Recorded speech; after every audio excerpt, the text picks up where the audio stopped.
bueno, no solo como fuente de estudio, sino como objeto de estudio. Vamos a estar estudiando acerca de la palabra de Dios.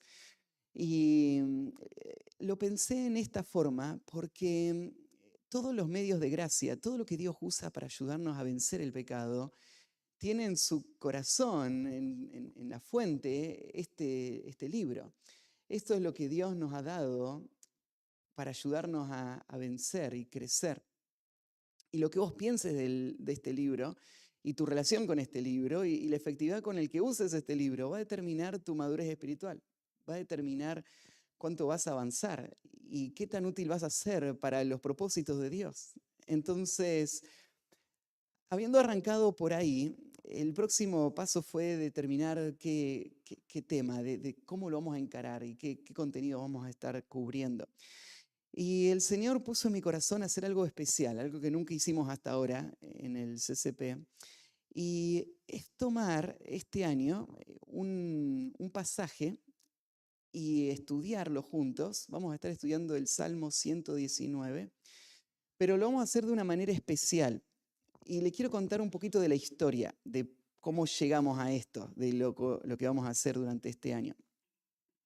Hace unos 10 años atrás, el Señor me permitió visitar una iglesia que ya hacía varios años estaba sosteniendo nuestra familia y acompañando nuestro ministerio, una iglesia que está en Júpiter, en Florida, y poder estar en una conferencia misionera. Al terminar la conferencia, me invitaron a acompañarles a otra conferencia que era del otro lado del país, en California. Era una conferencia de pastores en la iglesia de Grace, donde está MacArthur. Y había varios de los ancianos, todos los ancianos de la iglesia y varios de los alumnos del seminario que iban a viajar para estar en esta actividad. Así que me llevaron con ellos y compartimos todo el camino, en el vuelo, en el tiempo allá. Y en ese viaje conocí a un hombre que era un anciano de esta iglesia. Lo había visto de lejos, pero nunca habíamos podido conversar con él. Y se llamaba el doctor George Semek. Y fue lindo, enseguida se dio una conversación muy amena, con él preguntándome del ministerio y yo preguntándole y conociéndolo un poco más. Y bueno, llegamos allá, llegamos a la conferencia y cuando entramos, yo estaba con él y me llamó la atención cómo lo trataban y el respeto, el aprecio que le mostraban. Y aún después cuando fue caminando y se sentó al lado de MacArthur en la conferencia. Y claro, supe después que él había sido un profesor del seminario ahí por muchos años. Había sido un profesor muy querido de hebreo, de apologética y de algunas otras materias. Y ahora, bueno, estaba allá en Florida como el presidente del seminario de expositores que había allá. Entonces, en los días que siguieron, tuve muchas oportunidades más de compartir con él y salir solos a cenar, a compartir, a escucharlo. Y fue muy impactante para mí em, escuchar a un hombre con mucha experiencia, con mucho conocimiento, sumamente humilde, con una actitud que sería imposible imaginar, pensar en cómo termina un jovencito sin casi experiencia ministerial, desconocido, sentado con este hombre aprendiendo de él. Al final de ese tiempo, el último día, me regaló una pila así de libros, la mayoría que él había escrito, y algunos que no, que tenía autografiado del autor, me los regaló ahí a los libros. Y bueno, de ahí quedó una relación. Cada año el Señor me permitió, no todos los años, muchas veces me permitió volver a las actividades ahí en Júpiter, en Florida, y encontrarme con él y compartir. Y siempre preguntarme por mi familia, conocía a mis niños, me preguntaba por el ministerio, se acordaba de todo lo que habíamos charlado en otras ocasiones y siempre mostrándose muy alegre de verme y compartir.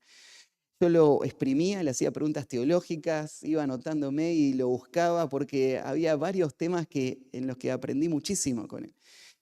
Y el último viaje que hice, pude compartir solo un momento ahí en la oficina porque ya estaba muy enfermito él y su esposa y no vinieron al culto el domingo, pero pude saludarlo antes de irme el lunes porque vino a su oficina y fue lindo un tiempito de compartir con él. El año pasado, cuando estaba en la selva, me entró un mensajito telefónico ahí por WhatsApp diciéndome que había partido para estar con el Señor. Y fue un momento triste, pero a la vez lleno de gratitud al Señor, de lo que el Señor me había permitido compartir con él y también ver el impacto que su vida había tenido. Fue un hombre muy especial. El Señor le permitió estar en la labor pastoral por más de 50 años, de una manera u otra, en varias iglesias. Aún ahora en el seminario donde él estaba al final en su vida, él murió en la función pastoral. Estuvo como profesor en un aula de teología o de seminario por más de 45 años, casado por más de 50 años. Y esta combinación de corazón pastoral y excelencia académica, aún como presidente del seminario en la última etapa, hace una combinación muy única. En un hombre muy sencillo que conoce las Escrituras, pero que las usa para pastorear y para aconsejar y para entrenar hombres. Así que su vida tuvo un impacto muy grande en mi vida. Y entre todos esos libros que él me regaló, uno de esos era un comentario del Salmo 119. El título del libro es La palabra de Dios en el Hijo de Dios. Y lo que quise hacer en este periodo de cultos es poder estudiar el Salmo 119 y voy a estar usando como guía y como base para la enseñanza su comentario.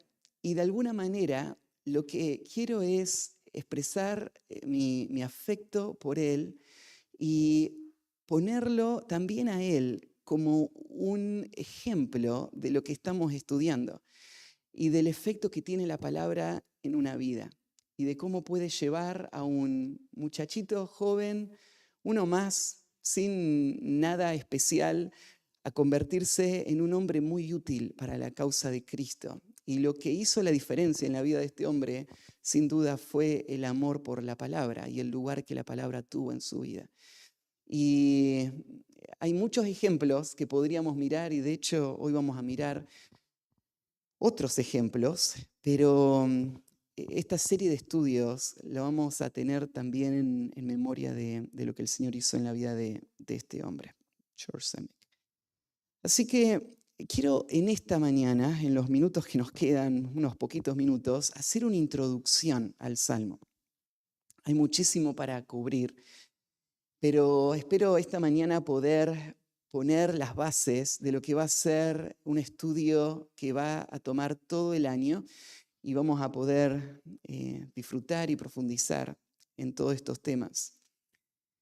Como ustedes saben, este es el capítulo más largo de toda la Biblia y representa un tesoro especial para el pueblo de Dios. Muchos han escrito sobre este capítulo y han tenido muchos enfoques. Pero lo que ha sido un tesoro para el pueblo de Dios es que al estudiar el Salmo 119 y ver las vivencias de una persona en todas las etapas de su vida y en las diferentes situaciones que enfrenta, y ver cómo la palabra de Dios fue suficiente para cada una de estas situaciones, nosotros nos podemos poner al lado del autor de este salmo y aplicar este salmo a cualquier momento de nuestra vida, en cualquier edad en la que estemos, y aprender y crecer. Entonces, este salmo se ha vuelto un tesoro para el pueblo de Dios. El doctor Semick lo llama a este salmo el gran cañón de la bibliología aplicada. Dentro de todos los pasajes que encontramos en las Escrituras que tratan el tema de la Biblia. Este es el Gran Cañón, lo llama él, el gran texto que lo desarrolla. Este es el gran pasaje que lo desarrolla, no solamente por el tamaño del texto, sino por la profundidad y la manera en la que este concepto está siendo desarrollado. Alguien dijo, con una belleza exquisita y profundidad de pensamiento inspirada, el autor del Salmo 119 saca a relucir los distintos aspectos de la verdad divina y presenta la ley de Dios en todos los aspectos en la que la vida de un hombre piadoso lo podría considerar. Entonces hace un recorrido muy amplio, el Salmo 119, de todos los aspectos en la que la vida de un hombre es expuesta al valor de las Escrituras. Para poder estudiar este salmo y sacarle todo el provecho, necesitamos pensar en su contexto. Y tenemos una desventaja con el Salmo 119. Ustedes saben que muchos salmos tienen una suscripción, tienen un título que no fue puesto por los editores modernos, sino que está ahí desde tiempos muy antiguos. Desde la época en la que se compilaron los salmos y se acomodaron, se escribieron sobre estos salmos algunas referencias para ayudar al que cantaba el salmo con alguna información necesaria para poder sacar el provecho de ese salmo. Así que usualmente en esos títulos estaba el autor del salmo. En ocasiones estaba también la referencia de la situación histórica, en qué situación se escribió el salmo. Y muchas veces indicaciones musicales también de cómo se tenía que tocar y con qué instrumentos se iba a tocar y con qué tonalidades. Entonces, cuando ese título está, eso nos ayuda mucho porque entender el contexto es muy valioso para la interpretación. Tristemente, el Salmo 119 no los tiene. Ese es su título. Entonces, poder decir quién es el autor de este salmo es una conjetura, es una hipótesis, pero no hay ninguna certeza. Claro que probablemente vos, de hecho, ya tenías como el preconcepto de que este es un salmo de David. Y muchos piensan así, piensan que este salmo lo es. Pero no es más que un preconcepto, porque si te pregunto, ¿cómo sabés que es de David este salmo? Probablemente no me lo puedas argumentar, solamente lo diste por hecho. Y cuando uno mira el contenido del salmo, y es todo lo que tenemos para saber quién lo escribió, lo único que tenemos es el contenido. De hecho, David no parece ser la primera opción o el candidato que más encaja con todo el contenido de este salmo. Se han hecho varias propuestas. David es una y es una posibilidad, sin duda. Se ha propuesto también a Ezequías, a Esdras, a algún autor anónimo posexílico después del tiempo del exilio o del tiempo de la dominación persa. Pero hay una propuesta que el doctor Seme considera que es la más válida que él cree que hay ahí afuera, y es suponer que este salmo lo escribió Daniel. No parece, no sé si alguna vez lo consideraste así, pero quiero leerte una referencia y te la voy a leer ahí bastante textual de un autor que propone a Daniel como el autor de este salmo y quiero que lo medites un poquito y pienses. No sé si tenés fresco en tu mente el contenido del Salmo 119, pero vamos a ir citando algunos textos también para ir complementando la cita de este autor. Refiriéndose a Daniel, dice, él, por sobre todos los hombres cuyas vidas se registraron para nosotros en el Antiguo Testamento, en su juventud había limpiado sus caminos, guardándolos de acuerdo con la palabra de Dios. Como dice el versículo 9 del Salmo, ¿con qué limpiará el joven su camino? Con guardar tu palabra. Y esto fue lo que Daniel hizo, ¿no? De joven. arrojado como un extranjero y un peregrino en una tierra de desconocidos, como lo dice el versículo 19. Forastero soy yo en la tierra, no encubras de mí tus mandamientos. O el versículo 54, cánticos fueron para mí tus estatutos en la casa donde fui extranjero. Sin embargo, Daniel, siendo extranjero, él se mantuvo seguro de que la palabra de Dios sería una fuente de seguridad para sus siervos en donde sea que estuvieran en lo ancho del mundo.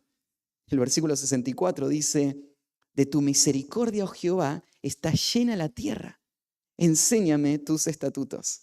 Así que Daniel en el exilio va a tener confianza en que aún ahí la Escritura va a sostenerle y le va a enseñar y le va a sostener la misericordia del Señor.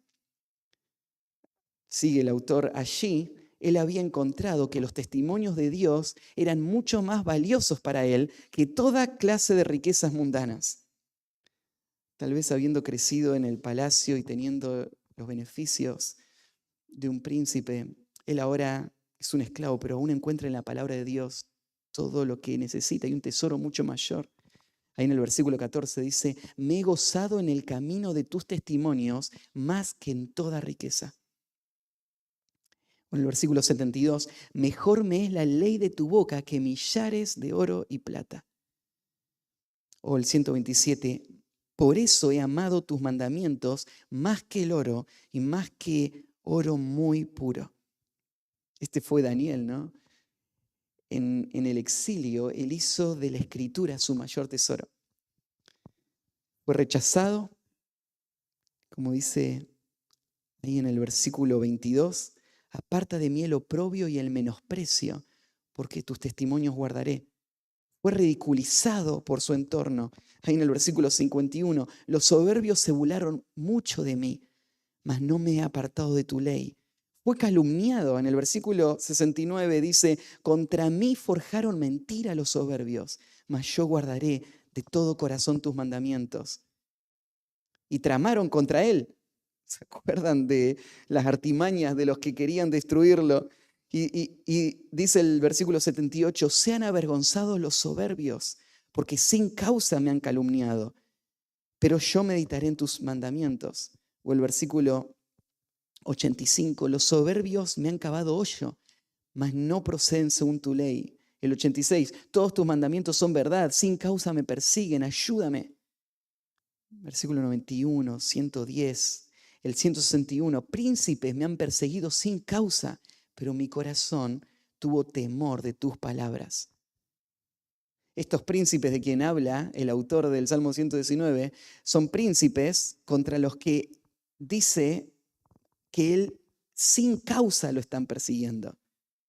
Y ustedes se acuerdan de esa escena en el libro de Daniel en donde intentan encontrar alguna razón para desacreditar a Daniel y destruirlos, y no hay nada más que solamente cuestiones relacionadas con su ley, la ley de su Dios.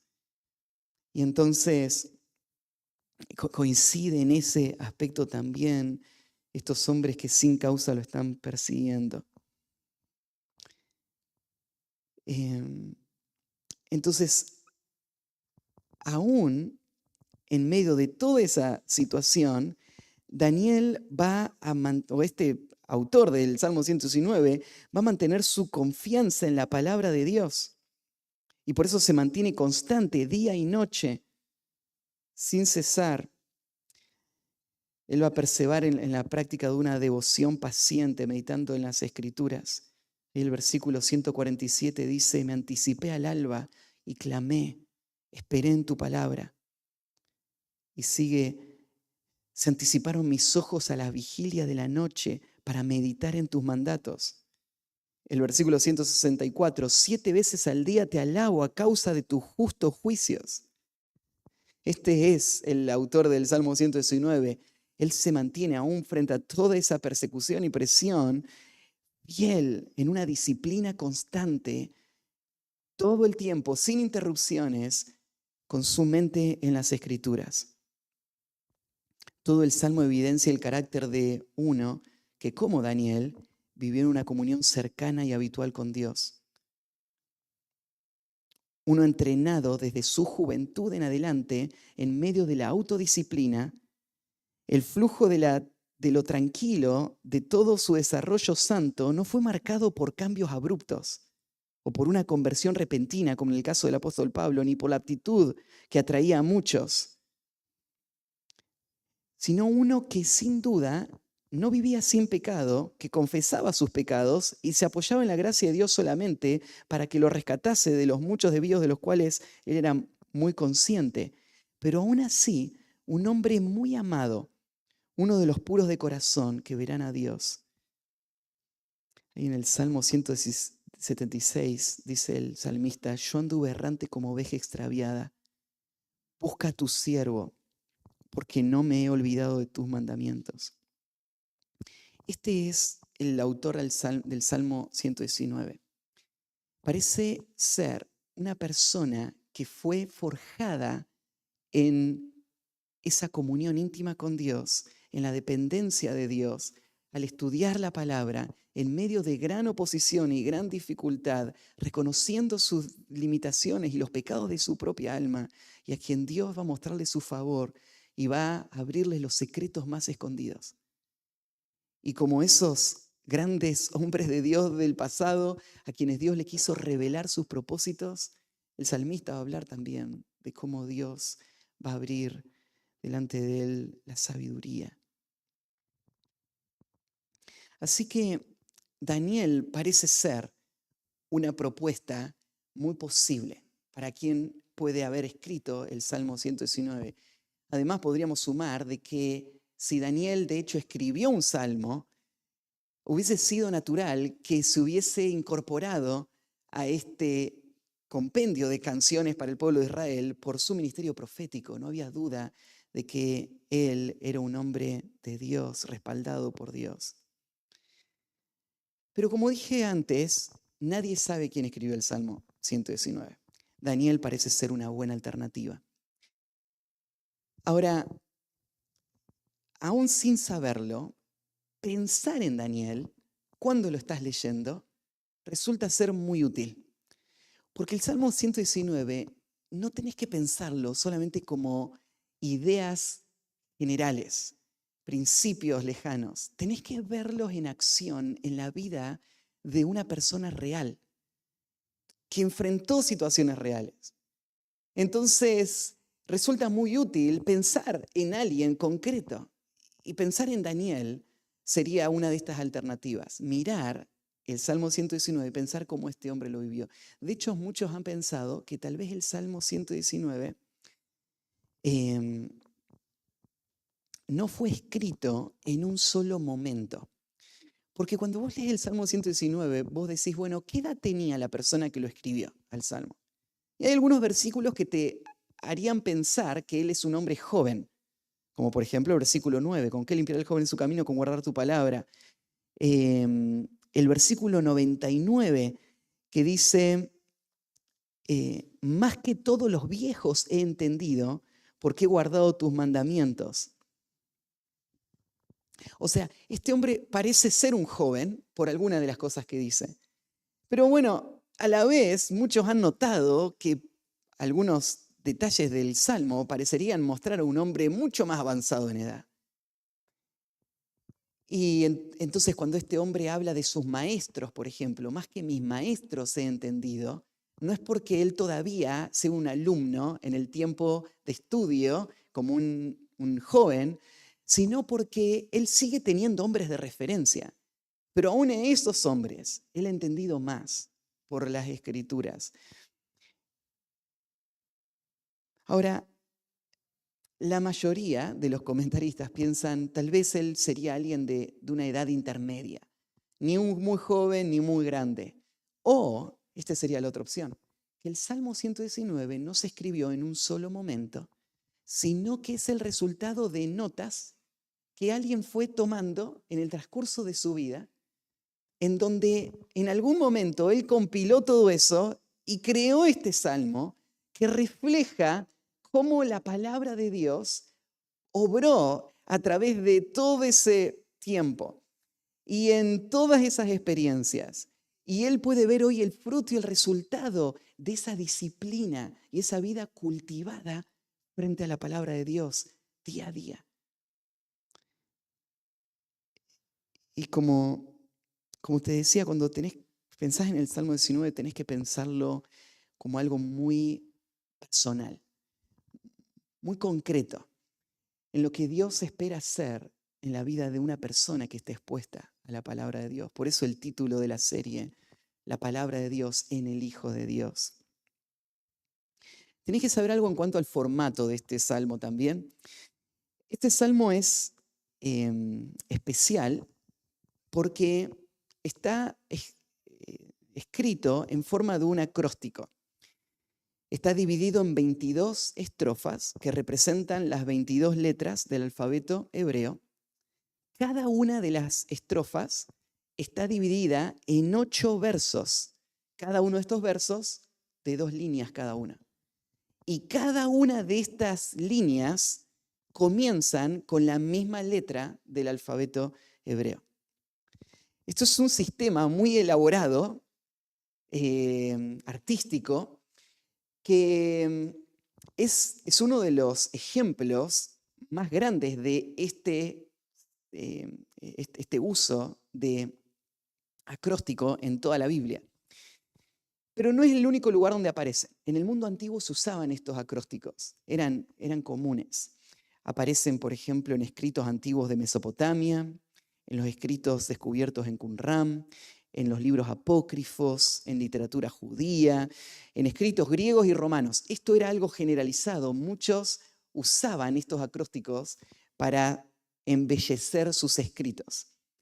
Ahora, hay algunos comentaristas que han desacreditado el acróstico y han dicho al final, este acróstico más bien enturbia las aguas, porque hace que sea más tosco el contenido, por tratar de hacerlo más estructurado y más lindo, que comience siempre con la misma letra, todo, esto termina estorbando el desarrollo del contenido. Y entonces cuando lees el Salmo 119, parece algo monótono y sin profundidad y sin desarrollo, porque el autor parece haberse obsesionado con darle toda esta estructura, aliterar todo, o darle este sentido de acróstico.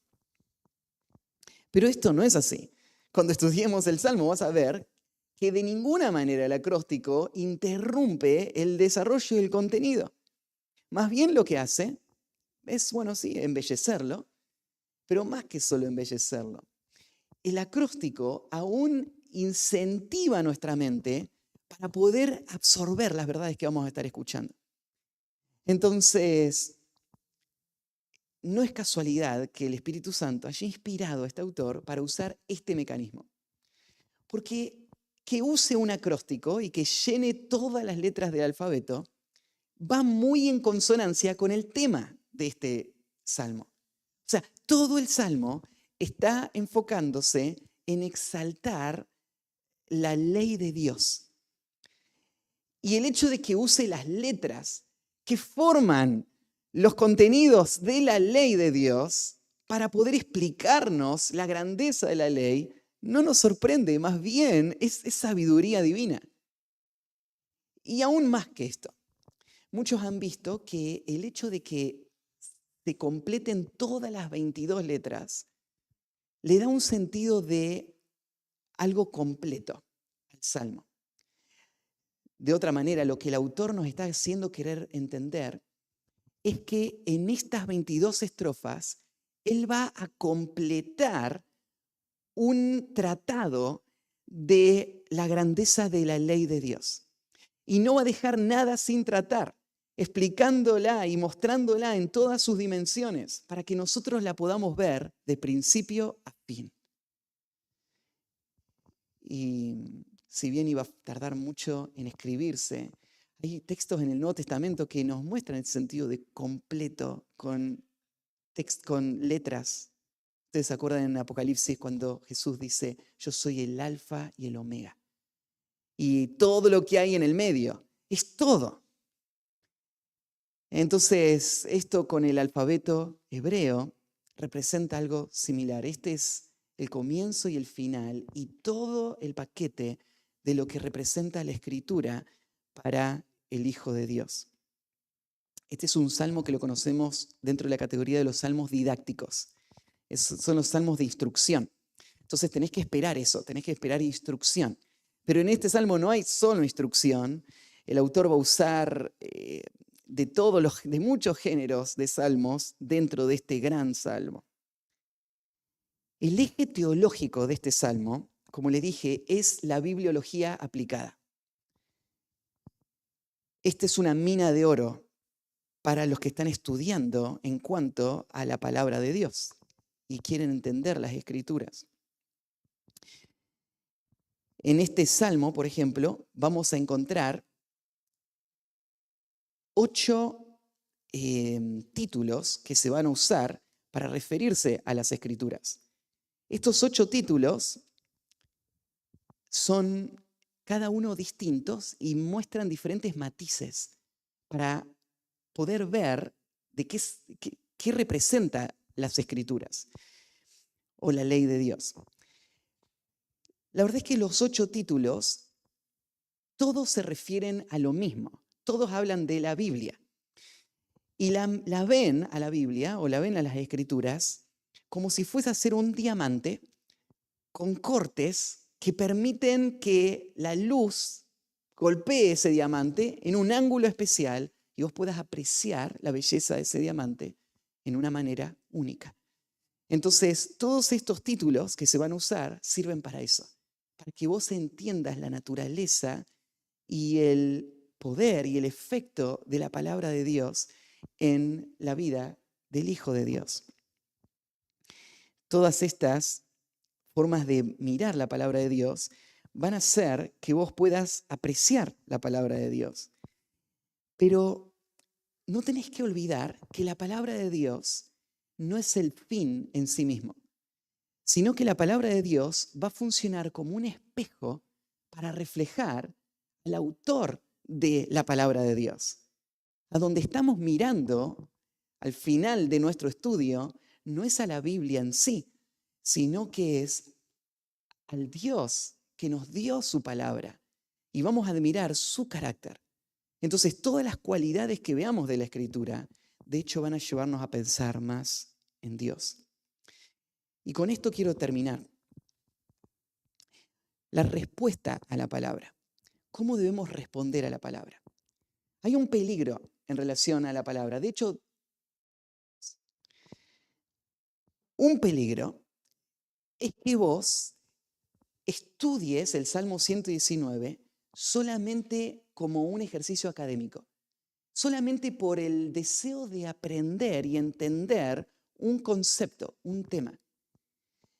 Y te sientas consolado, edificado, seguro, solamente con la información que estás recibiendo. Y te vuelvas un fariseo. El segundo peligro sería que vos hagas de la Biblia tu Dios y caigas en lo que llamamos la bibliolatría, lo cual no es la intención del salmista. El salmista no te está guiando a idolatrar la Biblia. Si bien cuando pase por la escritura, por la descripción de la Biblia, va a hacer grandes descripciones de la Biblia y quiere que vos estés admirado con las escrituras.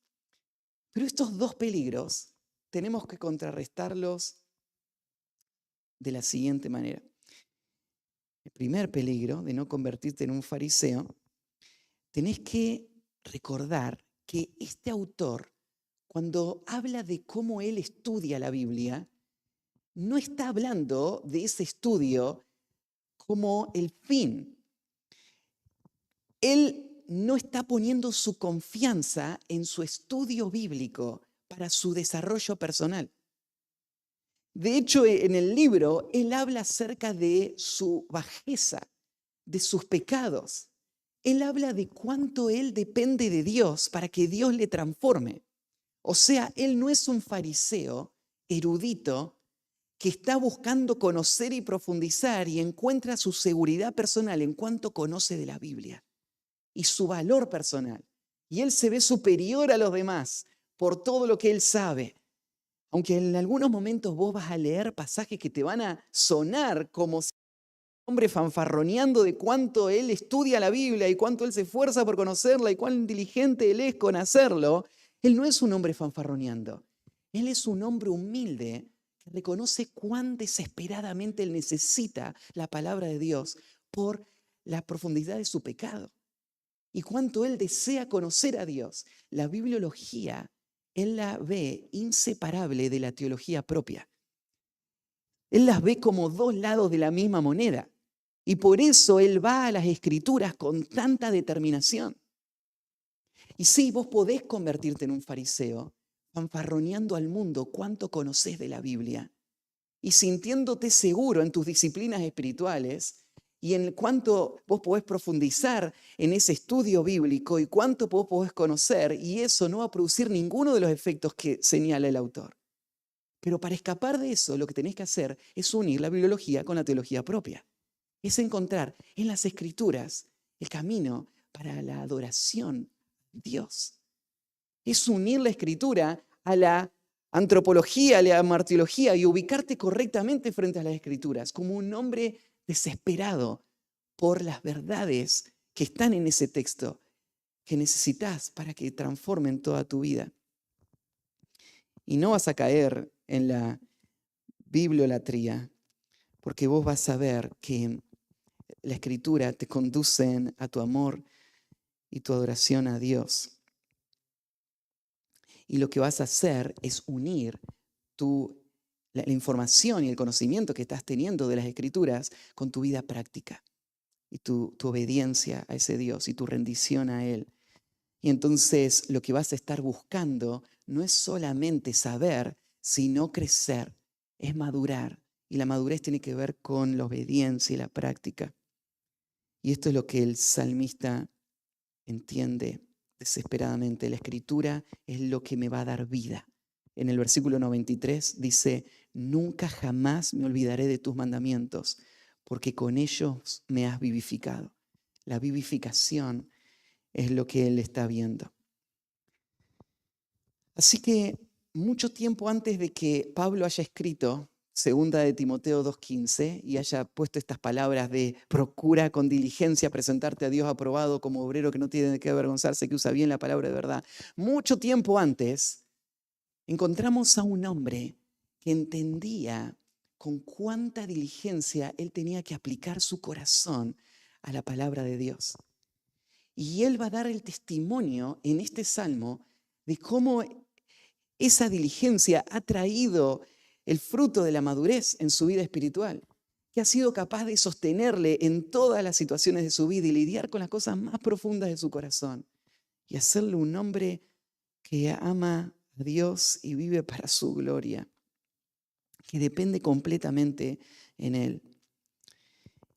Y este hombre es un hombre que aún entiende que teniendo que disciplinarse para estudiar más las Escrituras, no es su disciplina la que va a producir el crecimiento, sino que aún al final del día es solo la gracia de Dios la que va a hacer posible que un hombre ame la palabra y la entienda y la busque y reciba el fruto de esa palabra y llegue a ser un hombre maduro para la gloria de Dios. En el versículo 169 él dice así: llegue mi clamor delante de ti, oh Jehová, dame entendimiento conforme a tu palabra. Este hombre no solamente se disciplinaba para estudiar la palabra, sino que él oraba con un corazón quebrantado, entendiendo que solamente la gracia de Dios podría hacer que él tenga el discernimiento que tanto necesita para madurar en la fe. Y esa es la actitud que debemos tener. Spurgeon dijo así: el hombre de Dios se esfuerza, pero no confía en sí mismo. El hombre de Dios se esfuerza, pero no confía en sí mismo.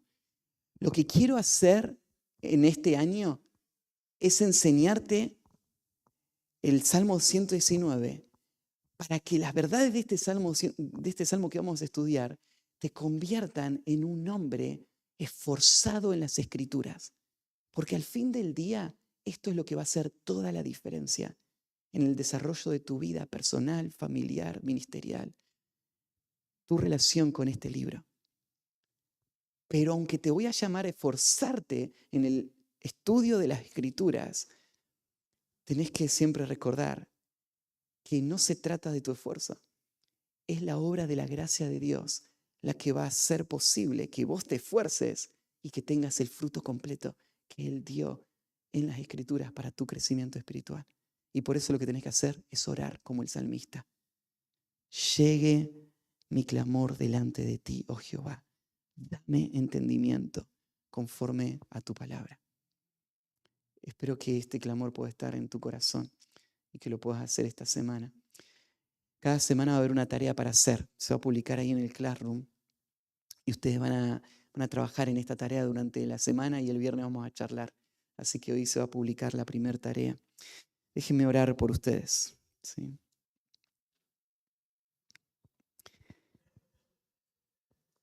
Padre, hoy comienza un camino apasionante que nos va a llevar a través de todo este capítulo tan vivo, tan poderoso, que ha hecho y calado tan profundo en el corazón de tu pueblo a través de los siglos.